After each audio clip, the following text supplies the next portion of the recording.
حدیث سے یہ پتہ چلتا ہے، ہمیں صحیح حدیث سے پتہ چلتا ہے کہ قرب قیامت میں جب مسلمان بہت کسمہ پرسی میں ہوں گے تو خراسان سے لشکر اٹھے گا۔ خراسان یہ افغانستان اور ایران کا حصہ،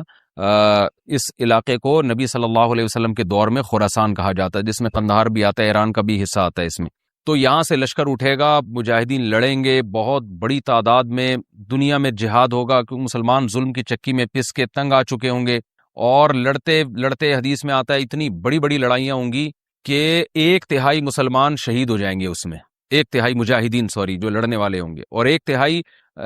جو ہوں گے وہ میدان جنگ سے بھاگ جائیں گے، اور 1/3 کو اللہ فتح عطا فرمائے گا۔ تو جو 1/3 میدان جنگ سے بھاگ جائیں گے، نبی صلی اللہ علیہ وسلم نے فرمایا ان کی توبہ کبھی قبول نہیں ہوگی۔ جو 1/3 شہید ہو جائیں گے وہ افضل ترین شہداء ہوں گے اس وقت کے، اور 1/3 کو اللہ تعالیٰ غلبہ عطا فرمائیں گے۔ ایک واقعہ تو ہمیں قرب قیامت میں نبی صلی اللہ علیہ وسلم سے یہ ملتا ہے صحیح حدیث سے۔ دوسرا ہمیں یہ ملتا ہے کہ قرب قیامت ہی میں مسلمان کسمہ پرسی کا شکار ہوں گے،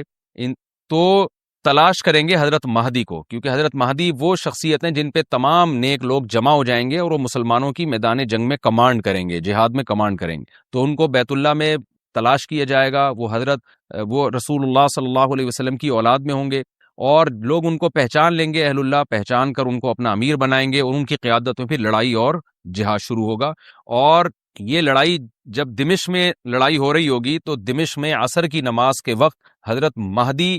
میں نے جو یہ کہا کہ دمشق میں لڑائی ہو رہی ہوگی، مقصد یہ نہیں ہے کہ دمشق کوئی میدان جنگ بنا ہوا ہوگا، مقصد یہ ہے کہ وہ مجاہدین کا لشکر دمشق میں ہوگا عصر کی نماز کے وقت، لڑائی چاہے کسی اور میدان میں ہو رہی ہو، لیکن حدیث میں ہمیں دمشق کا تذکرہ ملتا ہے۔ تو دمشق میں حضرت شام کا تذکرہ ملتا ہے، اور جو قرائن ہمیں ملتے ہیں وہ دمشق کی ایک خاص مسجد ہے، وہ مسجد حضرت مفتی تقی عثمانی صاحب اور مفتی رفیع عثمانی صاحب نے اس کو ہائی لائٹ بھی کیا، لیکن وہ یقینی نہیں ہے، یہ خوب سمجھے، انہوں نے اس کا بھی تبصرہ کیا ہے کہ اس کے بارے میں کوئی یقین نہیں ہے۔ تو حضرت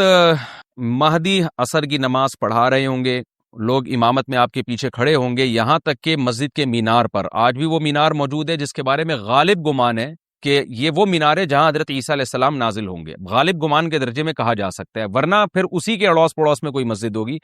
میرا اگر شام جانا ہوا تو انشاءاللہ میں ارادہ ہے کہ میں ولاگ میں اس مسجد کا بھی تذکرہ کروں گا، اس جگہ کا بھی تذکرہ کروں گا، لیکن میں پہلے یہ بات بتا دوں کہ وہ 100% یقینی نہیں ہے، ایسا نہ ہو کہ اس مسجد کے مینار پہ چڑھ کے لوگ جو ہے وہ اس کے کوئی مینار کو ہی چاٹنا شروع کر دیں تبرک کے طور پہ۔ تو عصر کی نماز کا ٹائم ہوگا، حضرت عیسیٰ ابن مریم علیہ الصلاۃ والسلام فرشتوں کے کندھوں پہ ہاتھ رکھ کے نیچے اتریں گے نماز کے ٹائم پہ، یعنی آسمان سے مینار تک آئیں گے، اور پھر مینار سے آپ کے لیے سیڑھیاں لگائی جائیں گی، سیڑھیوں کے ذریعے مینار سے نیچے اتریں گے، اور لوگ ان کو پہچان لیں گے۔ حضرت مہدی ان کو امامت کے لیے آگے کریں گے کہ آپ اللہ کے ایک پیغمبر ہیں، آپ نماز پڑھائیے، حضرت عیسیٰ علیہ السلام انہی کو آگے رکھیں گے، اور اس طرح کا مفہوم ہے حدیث میں کہ اللہ نے اس کام کے لیے آپ کو ہی منتخب کیا۔ کیا مطلب یہ امامت اس امت کا حق ہے؟ تو حضرت عیسیٰ ابن مریم علیہ الصلاۃ والسلام کا جو کام ہوگا وہ جہاد ہے، اور یہودیوں سے انتقام لینا، کیونکہ یہودیوں نے اپنے خیال میں حضرت عیسیٰ کو قتل کیا تھا، تو اللہ نے یہودیت ہی کے خاتمے کے لیے اور دجال کے خاتمے کے لیے عیسیٰ ابن مریم کو نازل کیا ہے۔ حضرت مہدی سے پہلے ہی دجال ظاہر ہو چکا ہوگا،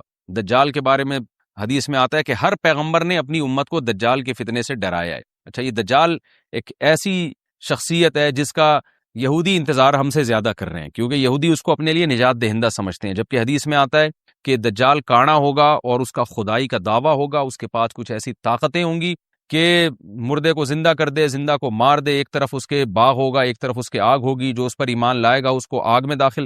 باغ میں داخل کرے گا، اور جو اس پر ایمان نہیں لائے گا اس کو آگ میں داخل کرے گا۔ اور رسول اللہ صلی اللہ علیہ وسلم نے فرمایا اس کی جو آگ ہے حقیقت میں وہ جنت کا باغ ہوگا، اور اس کا جو باغ ہے حقیقت میں وہ جہنم کی آگ ہوگی۔ تو جو نبی کی باتوں پہ یقین کرتے ہیں وہ دجال کے فتنے سے محفوظ رہیں گے، اور حدیث میں سورہ کہف کی بھی تلاوت کا حکم ہے، جمعے کے دن جو کہف کی تلاوت کرتا ہے اللہ اس کو دجال کے فتنے سے محفوظ رکھتا ہے۔ اب آپ دیکھیں یہ سورہ کہف میں ہی قیامت کی علامات کا تذکرہ ہے نا، تو شاید اسی وجہ سے کیونکہ جو سورہ کہف پڑھتا رہے گا وہ یاجوج ماجوج کے واقعات بھی پڑھتا رہے گا اور اللہ کی قدرت کے واقعات بھی پڑھتا رہے گا، تو دجال کے فتنے سے اللہ اس کو اس برکت سے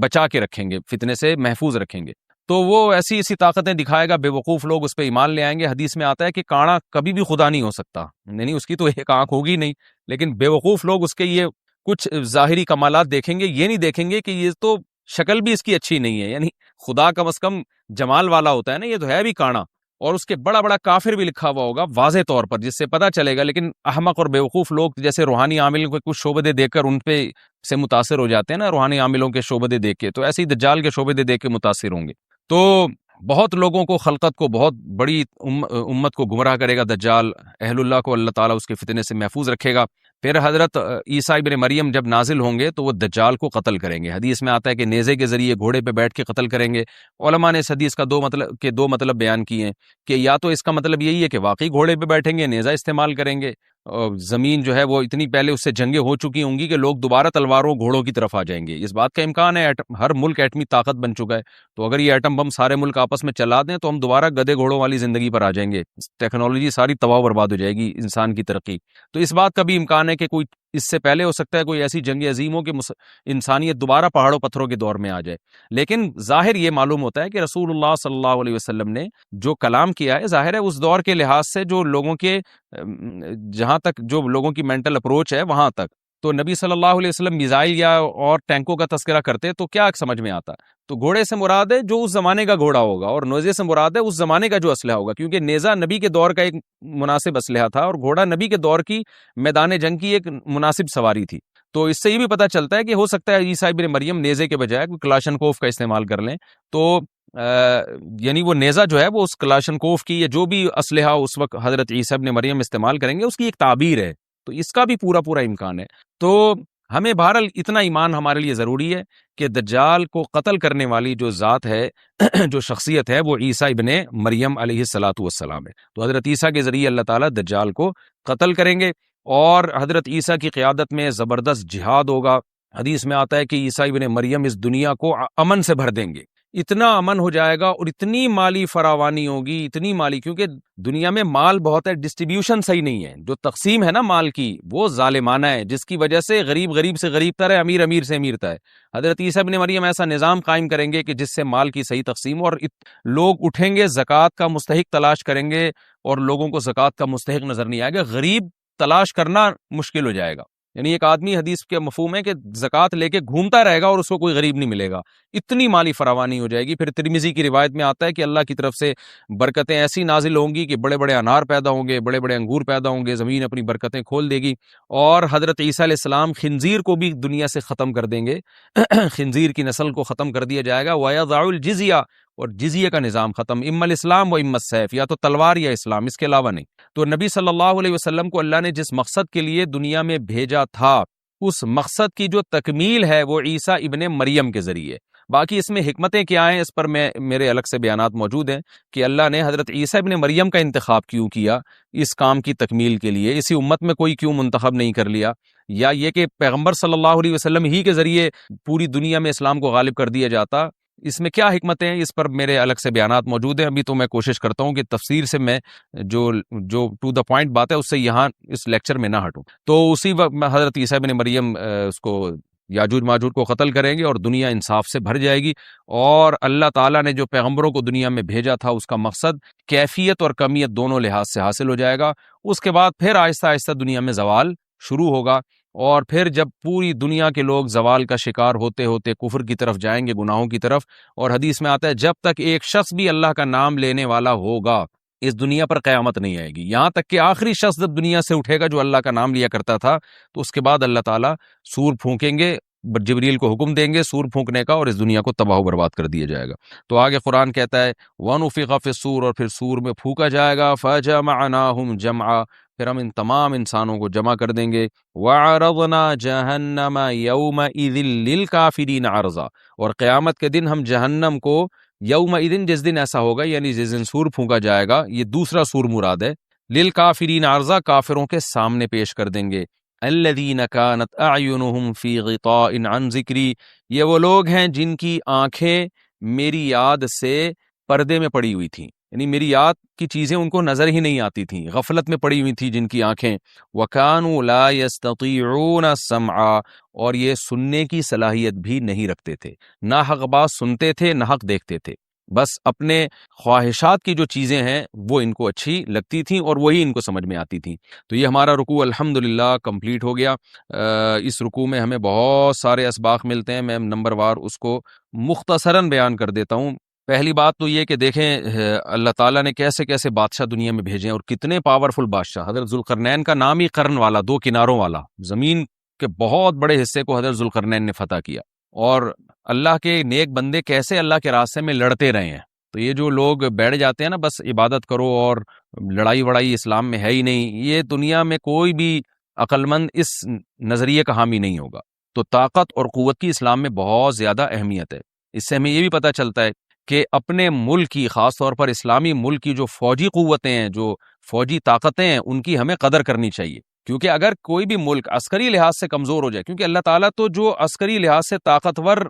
قومیں تھیں اللہ نے ان کا کتنا تذکرہ کیا، ہاں وہ اللہ کے باغی نہ ہو۔ تو اسلامی ملک میں کوئی بھی اسلامی کنٹری ہے، چاہے سعودی عرب ہے، چاہے پاکستان ہے، چاہے ترکی ہے، کوئی بھی اسلامی کنٹری ہے، اس کی فوج کی قدر کرنی چاہیے، کیونکہ اسی کی وجہ سے ملک کا بارڈر محفوظ ہوتا ہے۔ اگر مسلمان عسکری لحاظ سے کمزور ہونا شروع ہو جائیں تو کافر ہمیں گاجر مولی کی طرح کاٹنا شروع کر دیں، اسلام دشمن قوتیں ہمیں کھا جائیں، ختم کر دیں ہمیں کھا کے۔ تو نیک قوتوں کو اپنی بقا کے لیے ہمیشہ سے ایک اسلحے کی اور طاقت کی ضرورت رہتی ہے، اس کی اہمیت اسلام میں بہت زیادہ ہے۔ موسیٰ علیہ الصلوۃ والسلام کے بعد کتنے بڑے بڑے جنگی کمانڈر پیدا ہوئے، ذوالقرنین کا اللہ نے کیسا تذکرہ کیا، ذوالقرنین کی عبادت کا کہیں بھی تذکرہ نہیں، حالانکہ وہ بڑے عبادت گزار بھی تھے۔ داؤد علیہ السلام کی عبادت کا تذکرہ بھی ہے، ان کی تلوار اور طاقت کا تذکرہ بھی ہے۔ تو اللہ تعالیٰ جہاں عبادت کا تذکرہ کرتے ہیں تو طاقت اور قوت کا بھی تذکرہ کرتے ہیں۔ اس سے عسکری لحاظ سے اپنے آپ کو مضبوط کرنے کی اہمیت کا ہمیں پتہ چلتا ہے کہ اسلام میں اس کی بڑی اہمیت ہے۔ کسی بھی اسلامی ملک کی فوج کا مورال کسی بھی لحاظ سے ڈاؤن نہیں ہونا چاہیے،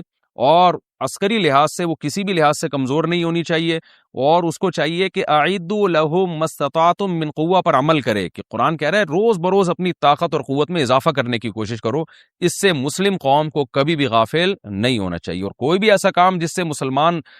قوتیں اور طاقتیں کمزور ہونا شروع ہو جائیں، اس کام سے ہمیں بچنا چاہیے۔ دوسری بات ہمیں یہ پتہ چلی کہ اللہ تعالیٰ نے اہل اسلام کے ذمے پوری دنیا کی ذمہ داری لگائی ہے، کسی ایک ملک کی نہیں۔ جتنے بھی پیغمبر آئے ہیں جب وہ دنیا فتح کرنا شروع کی ہے تو کہیں رکے نہیں ہیں وہ کہ بھئی یہاں تک، اس سے آگے نہیں جانا۔ ان کی صلاحیت ہی ختم ہو گئی ہو، وسائل ہی ختم ہو گئے ہوں تو الگ بات ہے۔ تو پوری دنیا ہے جس میں اللہ کے دین کو غالب کرنا ہے۔ اب اس کا طریقہ کیا ہوگا؟ ظاہر ہے جو جس زمانے میں سوٹیبل طریقہ ہو وہ اختیار کیا جائے گا۔ تو حضرت ذوالقرنین پہلے انتہائی مشرق کی طرف گئے ہیں، جہاں سورج نکلتا ہے، تو وہاں سے جہاں سے آبادی شروع ہو رہی ہے، اور ان کا خیال تھا کہ اب آگے آبادی نہیں ہے، تو پھر جا کے سٹاپ کیا ہے۔ مغرب میں بھی ایسے ہی، شمال میں بھی ایسے ہی۔ تو ہمیں جب دیکھتے ہیں کہ جب صحابہ کرام نے دنیا فتح کرنا شروع کی ہے تو ہمیں مسلمان کمانڈروں میں بھی ایسے واقعات ملتے ہیں کہ وہ علاقے فتح کرتے کرتے سمندر کے کنارے پہنچے، اور انہوں نے سمندر کو دیکھ کے کہا کہ تیرے آگے بھی آبادی ہوتی نا تو ہم اللہ کا کلمہ وہاں بھی بلند کرتے۔ تو یہ دور تھا مسلمانوں کا، اور یہ عیسیٰ ابن مریم دوبارہ پھر وہی کریں گے، پوری دنیا کو فتح کریں گے۔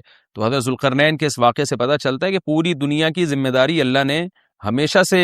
اہل اللہ پہ لگائی ہے، اور وہ پوری دنیا میں اللہ کے دین کو غالب کرنے کی کوشش میں ہمیشہ سے لگے رہے ہیں۔ تیسری بات ہمیں پتہ چلتی ہے کہ اسباب اور وسائل کی اہمیت۔ حضرت ذوالقرنین نے جب اتنا پہاڑوں کے بیچ میں اتنا یعنی لوہے کی پلیٹیں لگا کے، تانبا پگھلا کے آہنی دیوار بنائی ہے تو خوش ہوئے ہیں، ھذا رحمت من ربی، یہ میرے رب کی رحمت ہے۔ تبھی تو اللہ کا شکر ادا کیا نا، خوشی پہ شکر ادا کیا جاتا ہے۔ تو اس سے یہ بھی پتہ چلتا ہے کہ سائنس اور ٹیکنالوجی، دیکھیں یہ کام ٹیکنالوجی کے بغیر ممکن نہیں تھا۔ تبھی تو اس قوم نے کہا نا ذوالقرنین سے کہ ہم پیسے آپ کو دیں گے، لیکن ہمارے پاس وہ وسائل نہیں ہیں، وہ ٹیکنالوجی نہیں ہے ہمارے پاس۔ اور بظاہر ایسا لگتا ہے کہ ان کے پاس لوہا بھی تھا، تانبا بھی تھا، کیونکہ حضرت ذوالقرنین اب یہ تو نہیں ہے نا کہ زمین کے مشرق کی طرف دوبارہ لوہا جمع کرنے گئے ہوں، تو وہیں سے جو کچھ ہوگا نکالا ہوگا۔ تو وسائل اس قوم کے پاس تھے، ٹیکنالوجی نہیں تھی کہ اس لوہے کو اور اس تانبے کو پگھلا کے دونوں پہاڑوں کے بیچ میں پلیٹیں کیسے بنانی ہیں، اور ان کو کیسے ان کے بیچ میں تانبا کر کے کہانی دیوار بنائی ہے، یہ ٹیکنالوجی ان کے پاس نہیں تھی۔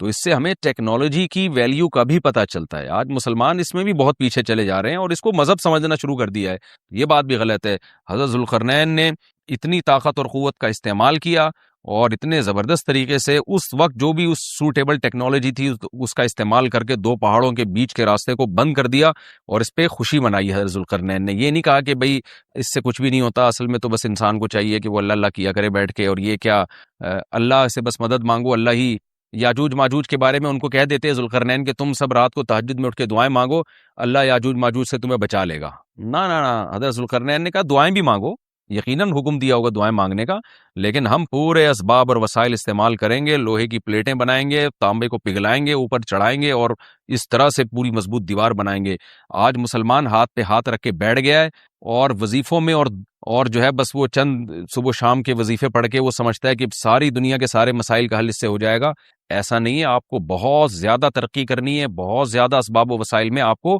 غیر مسلموں سے آگے نکلنا ہے۔ جیسے کہ قرون اونا کے اولا کا مسلمان نکلا تھا، تبھی اللہ نے اس کے لیے دنیا میں فتوحات کے دروازے